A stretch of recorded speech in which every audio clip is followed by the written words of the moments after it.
안녕하세요. 오늘은 저번에 이어서 바가바드 기타에 대해서 이어나가겠습니다.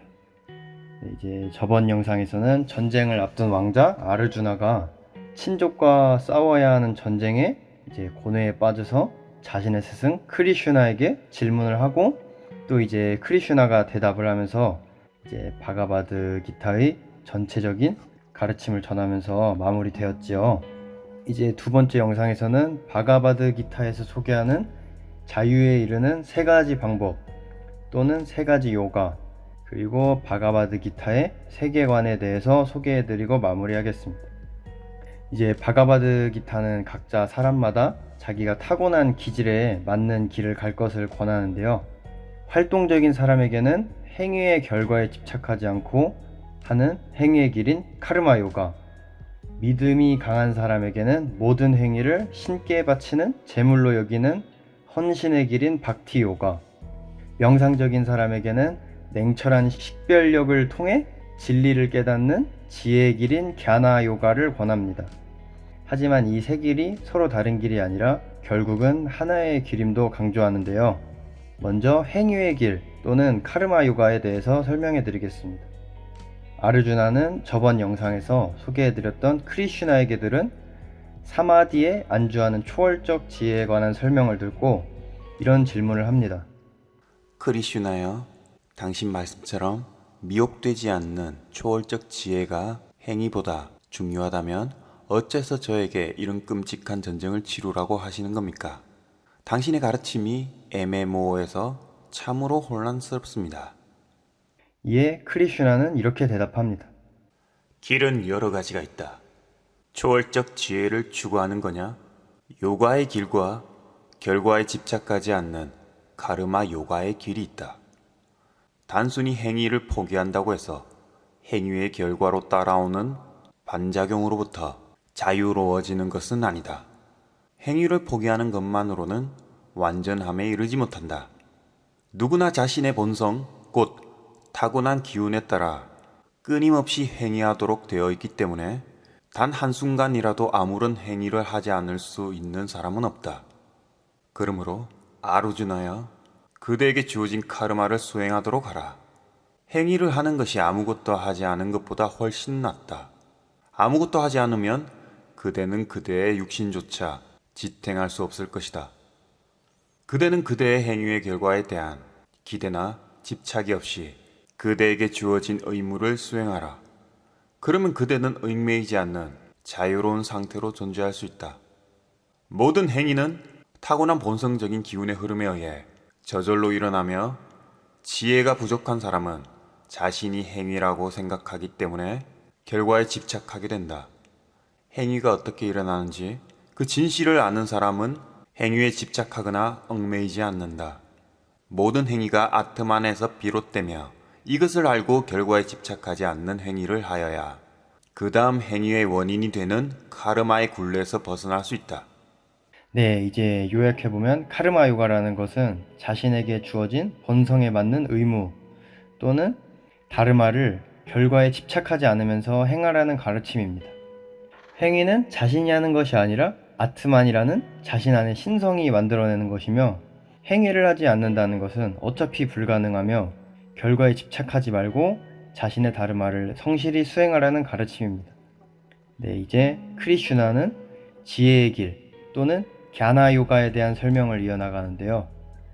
크리슈나는 저번 영상에서도 말했던 어떤 초월적 지혜에 대해 설명을 이어나가면서 지혜의 길에 대해서 계속 이야기를 합니다. 자신의 진정한 존재인 아트마는 태어남이 없고 영원한 것이며 변하지 않는다고 합니다. 아트마는 만물 속에 존재한다고 하는데요. 이러한 지혜를 가지고 아트만을 아는 지혜 속에 안주하여서 의식의 깊은 차원에서 모든 행위가 아트만의 행위임을 관조하는 사람은 아트만의 상태에 존재할 수 있다고 합니다. 수행의 방법은 여러 가지 방법이 있어서 어떤 이는 제사를 통해 수행하며, 어떤 사람은 감각의 즐거움을 포기하면서 수행하고, 어떤 사람은 오히려 모든 감각에 집중하는 수행을 한다고 합니다. 또 어떤 이는 숨의 들고 남에 집중하면서 수행을 한다고 합니다. 이들은 모두 지혜의 빛으로 깨우친 갸나 요가를 수행하는 것이라고 하는데요. 크리슈나는 지혜의 길을 가기 위해서 스승을 찾아서 삶의 진리에 대해서 배우고 진리에 대해 깨달아 미혹에서 자유로워지라고 합니다.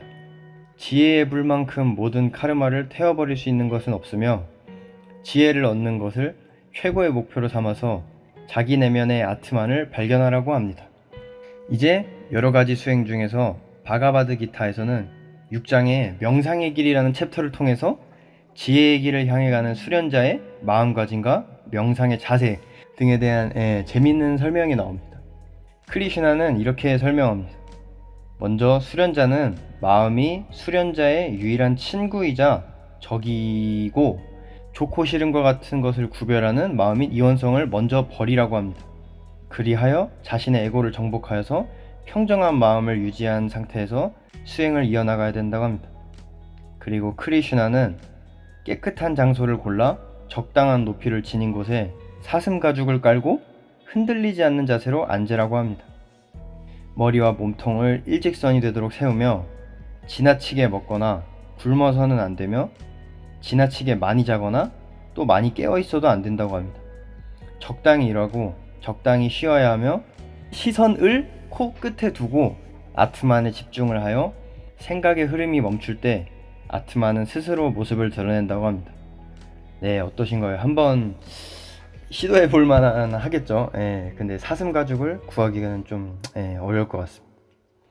아르주나는 크리슈나의 설명을 듣다가 궁금한 점이 생겼는지 이런 질문을 합니다. 크리슈나여, 믿음은 있으나 자기를 제어할 의지가 부족하여 수행의 길에서 이탈하여 요가의 완성에 이르지 못한 사람은 어떻게 됩니까? 구도의 길에서 방황하면 이생에서의 즐거움도 내생에서의 복록도 얻지 못한 채 영혼은 조각난 구름처럼 흩어져 버리는 것이 아닙니까? 이에 크리슈나는 이렇게 대답합니다. 아르주나여, 그런 사람은 이생에서나 내생에서나 파멸하지 않는다. 선행을 한 자는 아무도 불행한 결말에 도달하지 않는다. 수행 중에 이탈한 사람은 죽은 다음에 공덕을 쌓은 사람들의 세계로 와서 오랜 세월을 거기서 지낸다. 그런 다음 다시 때가 돌아올 때 화목하고 칭송을 받는 가정에서 다시 태어난다. 또는 지혜로운 수행자의 가문에서 태어난다. 태어난 다음에는 전생에 도달했던 의식 수준이 깨어지고 거기서부터 다시 완전을 향해 나아간다. 그는 전생에 닦았던 소행의 힘에 의해 어쩔 수 없이 다시 요가의 길을 가게 된다. 이렇게 여러 생을 거치면서 끊임없이 노력함으로써 죄악과 허물을 씻어내고 지고한 목표에 이른다. 네, 이제 요약해보면 갸나 요가는 지혜와 깨달음을 통해 이 세상이 현상세계인 것을 파악하고 냉철한 지혜와 끈질긴 정신력으로 수행을 이어나가 궁극적인 실제인 아트만 또는 참나를 만나 자유를 얻는 방법이라고 할 수 있는데요. 네, 그리고 이제 아르주나는 세 번째 길인 헌신의 길 또는 박티 요가에 대해서 질문을 합니다. 당신께 완전히 헌신하는 박티 요가 수행자와 당신을 무형의 영원한 실제로 여기고 정신적으로 당신을 찾는 갸나 요가 수행자 중에 누가 더 흔들리지 않는 합일의 길을 가는 것인지요? 크리슈나는 이렇게 대답합니다. 갸나 요가의 길은 쉽지가 않으니 나에게 온전하게 집중하는 명상이 뜻대로 되지 않는다면 모든 것을 나의 일로 여기고 모든 것을 나를 위해서 한다는 심정으로 행위하도록 하라. 이 방법을 통해서도 완성에 이를 수 있다. 나는 아무도 미워하지 않고 누구에게나 친절하고 모든 것을 초연하게 바라보는 사람을 사랑한다. 나는 어떤 상황에서나 만족하며 자신을 제어하고 굳은 믿음을 가진 사람을 사랑한다. 이런 사람이 나에게 헌신하는 사람이며 나는 이런 사람을 사랑한다. 이런 사람은 세상을 혼란스럽게 하지 않으며 세상 또한 이런 사람을 흔들지 못한다. 기쁨, 짜증, 두려움, 걱정에서 벗어난 사람, 나는 이런 사람을 사랑한다. 나는 근심, 걱정을 하지 않고 갈망이 없는 사람을 사랑한다. 이런 사람이 나에게 헌신하는 사람이며 나는 이런 사람을 사랑한다. 나는 무엇을 즐거워하지도 않고 싫어하지도 않는 사람을 사랑한다. 무엇이 오고 가거나 마음이 흔들리지 않으며 오직 나에게만 마음이 향하는 사람을 사랑한다. 나는 원수와 친구를 동등하게 대하며 존경과 멸시, 추위와 더위, 즐거움과 괴로움을 동일하게 여기는 사람을 사랑한다. 나는 누가 칭찬하거나 비난해도 아무 말이 없는 사람을 사랑한다. 나를 삶의 궁극적인 목표로 삼고 온전한 믿음으로 나에게 몰입하는 사람이 나에게는 가장 사랑스러운 존재이다. 네, 이제 박티 요가는 간단히 말씀드리면 세상사 모든 것에 초연하여서 그 모든 일의 결과를 신의 뜻으로 생각하면서 이제 신에게 몰입하는 것이라고 크리슈나는 말합니다. 이렇게 크리슈나는 세 가지 자유로 가는 길에 대한 설명을 마칩니다. 그러고는 이제 크리슈나는 현상 세계에 대해서 설명을 이어나갑니다. 물질 차원의 새 기운인 밝고 가벼운 사트바구나, 열정적이고 활동적인 기운인 라스나구나, 어둡고 무거운 기운인 타마스구나는 나에게서 비롯된 것이다. 그들이 나에게서 나온 것이다. 이 세 가지 기운의 상호 연관으로 이 세상의 온갖 현상이 벌어진다. 이 세상은 세 가지 기운이 만들어내는 가상현실이다. 이 세상이 내가 만들어낸 세 기운의 상호작용으로 나타나는 가상현실이라는 것을 알아차리기는 대단히 어렵다. 하지만 나에게 귀의하는 사람은 가상현실의 바다를 무사히 건널 수 있다. 이에 아르주나는 세계에 대해 질문을 합니다. 오 위대한 영혼 크리슈나여, 지고한 아트마는 무엇이며 카르마는 무엇입니까? 물질 세계는 어떻게 나타난 것이며 물질 세계를 나타나게 한 정신적인 원리는 무엇입니까? 모든 제사의 주인인 아트만이 어떠한 방식으로 육체 속에 머물고 있는 것입니까? 그리고 죽음의 순간에도 당신을 기억하고 당신과 하나 되어 당신의 상태에 머물기 위해서는 어떻게 해야 합니까? 이에 크리슈나는 답을 합니다. 영원히 사라지지 않는 나의 지고한 본성이자 만물 속에 깃들어 있는 나의 본질을 지고한 아트만이라고 한다. 개체 속에 깃들어 있는 만물을 생생해내는 나의 창조적인 힘의 활동을 카르마라고 한다. 개체들의 카르마가 만들어내는 물질 현상은 일시적이며 늘 변한다. 하지만 그 변화의 배후에는 영원한 정신적인 원리인 아트만이 원인으로 작용하고 있다. 내가 바로 그대의 육체 속에 머물면서 제사를 드리는 자이며 동시에 제사를 받는 주인이다. 죽는 순간에 나를 생각하는 사람은 나의 존재 상태에 이를 것이다. 죽음의 순간에 마음을 지배하고 있다는 생각이 그의 다음 생을 결정한다. 지구의 시간으로는 수십억 년이 브라마의 세계에서는 하루 밤낮에 지나지 않는다. 브라마의 아침이 밝으면 뭇 존재들이 무형의 세계에서 나와 현상 세계에서 활동을 시작한다. 그러다가 브라마의 밤이 오면 모든 존재들이 다시 무형의 세계로 돌아간다. 이렇게 브라마의 낮과 밤에 따라 존재들의 생성과 소멸이 무한히 반복된다. 그러나 생성과 소멸을 초월한 더 높은 다른 무형의 차원이 있다. 이 근원적인 무형의 세계는 모든 존재가 소멸되어도 소멸되지 않는다. 이 차원이 곧 나의 세계이다. 우주적인 한 주기가 끝나면 모든 존재는 나의 물질적인 본성 안으로 흡수되어 사라진다. 그 후 또 다른 주기가 시작되면 나는 그들을 다시 현상세계로 내보낸다. 나의 물질적인 본성의 법칙에 따라 만물의 생성과 소멸이 계속되고 나의 물질적인 본성의 법칙이 그것들을 지배한다. 이에 아르주나는 다시 질문을 합니다. 크리슈나여, 신적인 정신인 아트만과 물질적인 현상계의 본성인 프라크리티에 대해 알고 싶습니다. 이에 크리슈나는 대답을 합니다.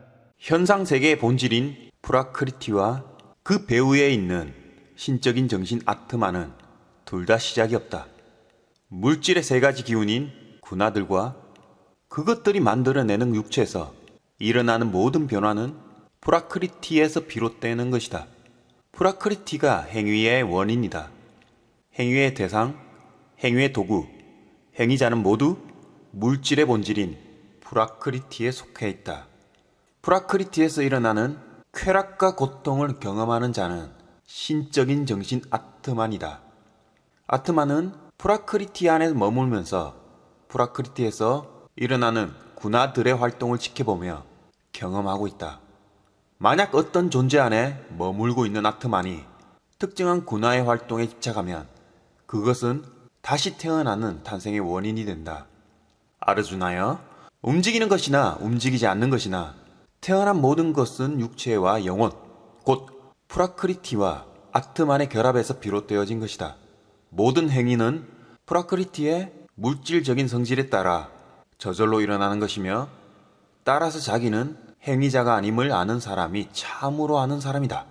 크리슈나의 말은 우리의 세계는 프라크리티라는 것이 이제 세 가지 기운인 이제 군화들로 이루어진 것이라고 하는데요. 이제 프라크리티 안에는 또 아트만 또는 참나라는 이제 어떤 그런 신적인 정신이 있다고 합니다. 이어서 크리슈나는 세 가지 기운인 군화에 대해서 설명을 해나갑니다. 프라크리티에서 생겨난 세 군화, 시트바, 라자스, 타마스라는 물질의 세 성질이 불멸의 아트만이 몸을 입을 때 몸속에 가두어진다. 시트바는 밝고 순수하며 평화로운 기운이다. 그러나 시트바에서 비롯되는 고결함과 지혜에 대한 집착으로 말미암아 그대의 아트만은 속박을 당한다. 라자스는 욕망과 집착에서 생기는 격정적인 기운이다. 라자스의 격정적인 활동에 대한 집착으로 말미암아 그대의 아트만은 속박을 당한다. 타마스는 무지에서 비롯되는 어두운 기운이다. 타마스의 어두운 힘으로 말미암아 아트만은 미혹에 빠진다. 모든 존재들은 이 기운을 말미암아 둔함과 게으름에 빠진다. 아르주나여, 시트바는 그대를 행복에 집착하게 만들고 라자스는 그대를 활동으로 몰아넣으며 타마스는 지혜를 덮어 그대를 게으름과 망상에 빠지게 한다. 죽음의 길을 가는 사람에게 시트바의 밝고 고요한 기운이 우세하면 그는 고귀한 삶을 체득한 현자의 세상으로 간다. 라자스의 격정적이고 활동적인 기운이 우세하면 그는 행동이 지배하는 세상에 태어난다. 타마스의 어둡고 무거운 기운이 우세하면 그는 망상에 빠진 무지한 존재의 자궁으로 들어간다. 지혜가 있는 사람은 행위자가 아니라 모든 행위가 세 가지 기운의 활동임을 안다. 물질 차원의 세 가지 기운 너머를 아는 그는 나의 상태에 이른다. 네, 이제 크리슈나는 우리의 현상 세계가 세 가지 기운인 사트바구나, 라자스구나, 타마스구나들의 활동으로 만들어진다는 설명을 했는데요. 이제 아르주나는 마지막 질문을 합니다. 오 크리스나여, 포기와 초연함을 대해 말씀해 주십시오. 포기와 초연함은 어떻게 다릅니까? 예, 크리슈나는 이렇게 대답합니다. 어떤 사람들은 행위란 본디 악한 그심으로 모든 행위를 포기해야 된다고 말한다. 어떤 사람들은 제사와 고행과 보시는 포기하면 안 된다고 말한다. 의무를 포기하는 것은 옳은 일이 아니다. 의무를 포기하는 것은 미망에 사로잡힌 결과이며 이는 다마스구나에서 비롯되는 것이다. 힘들거나 고통스러울까 두려워서 행위를 피하는 것은 라자스구나에서 비롯되어지는 것이다. 이런 식의 포기로는 포기의 열매를 거두지 못한다. 그러나 자신에게 주어진 의무를 당연히 하여야 할 일로 여기고 결과에 대한 집착을 버리고 초연하게 행하는 것은 시트바 구나에서 비롯된다. 기질이 밝고 고요하여 초연함이 무엇인지를 아는 사람은 싫어하는 일이라고 해서 끓이지 않고 좋아하는 일이라고 해서 집착하지 않는다. 육체를 가지고 있는 한 모든 행위의 포기는 불가능하다. 진정한 포기는 자기가 바라는 결과를 기대하는 마음, 곧 행위의 결과에 대한 집착을 포기하는 것이다. 행위의 결과를 기대하는 사람은 즐거움과 괴로움, 그리고 그 둘이 섞인 세 가지 열매를 번갈아 맛본다. 그러나 행위의 결과에 대한 집착을 포기한 사람은 자유를 누린다. 모든 존재들 속에서 하나의 불멸의 실제를 보며 분리되어 있는 만물 속에서 동일성을 보는 것, 이것은 사트바 구나에서 비롯되는 지혜이다. 만물을 서로 분리되어 있는 개체로 인식하는 것, 모든 것을 서로 다른 존재로 구별하는 것, 이것은 라자스 군화에서 비롯되는 지혜이다. 자기가 집착하는 작은 것을 전체인 줄 아는 것, 이것은 타마스 군화에서 비롯되는 지혜이다. 자기의 의무가 아닌 일을 잘하는 것보다 서툴고 부족하더라도 자신의 의무에 충실하는 편이 낫다. 자기의 의무를 완성하는 사람은 결코 악한 결과를 맛보지 않는다. 타는 불이 연기로 뒤덮여 있듯이 인간의 모든 행위는 결함으로 뒤덮여 있다. 그러므로 자신의 부족함이 발견된다고 하더라도 의무를 결코 포기하여서는 안 된다. 그대가 가상현실을 현실로 착각하여 그대가 의무를 저버리려고 하여도 카르마에 의해 그대가 타고난 본성이 그대를 행위의 세계로 내몰 것이다. 아르주나여, 모든 존재들의 가슴 속에 머물고 있는 주는 모든 존재를 가상현실에 박혀놓고 돌리고 있다. 그대의 존재 전체를 바쳐 그대에게 귀해하라. 그러면 영원한 집에서 자고한 평화를 얻을 것이다. 네, 이제 오늘은 그 바가바드 기타의 내용을 한번 간략하게 요약해서 설명드려 봤습니다. 이제 바가바드 기타의 가장 큰 어떤 주제는 그 이원성을 버리고 행위의 결과에 집착하지 말고 자 주어진 자신의 의무를 최선을 다해서 수행하라, 이렇게 라고 볼 수 있겠습니다. 이제 이 경전에서 말하는 어떤 지관 경지까지는 아니더라도 저희가 일상생활에서는 어느 정도는 충분히 따라할 수도 있다고 생각이 드는데요. 그러면 이제 바가바드 기타에서 말하는 자유에 조금은 가까워질 수도 있지 않을까, 그런 생각이 듭니다. 네, 시청해 주셔서 감사합니다.